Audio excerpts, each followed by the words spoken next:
May gusto ka bang isang tao, ngunit tila siya ay walang pakialam sa iyo? Ito po ang ating gagawin at maniwala ka, lalapit at lalapit siya sa iyo.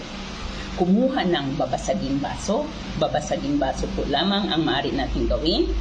Maaaring kristal, so kristal na baso at babasagin. Ang gagawin mo po dito ay iikot mo ang iyong daliri.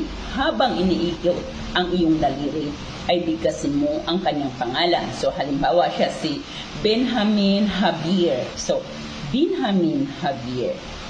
Benjamin Javier.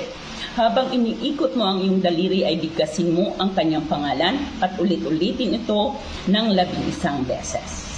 Pagkatapos po nun, maulit mo ang kanyang pangalan ng pagbigkas ng 11 na beses, humanap ka ng madilim na lugar at itaob mo ang baso sa lugar na iyon.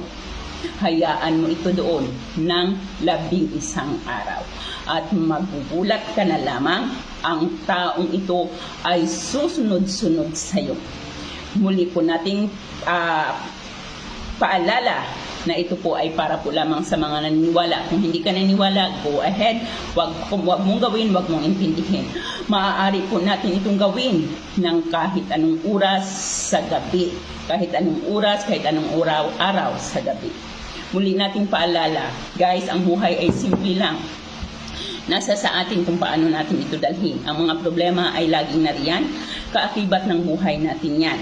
So kung kayo ay naniniwala dito at hindi naniniwala dito, so nasa sa inyo na po yun. Wala pong nagpipilit na gawin at wala pong nagpipilit na panuorin ninyo ito. Ito po ay para po lamang sa mga taong nais na mapamahal ng mga taong mahal nila.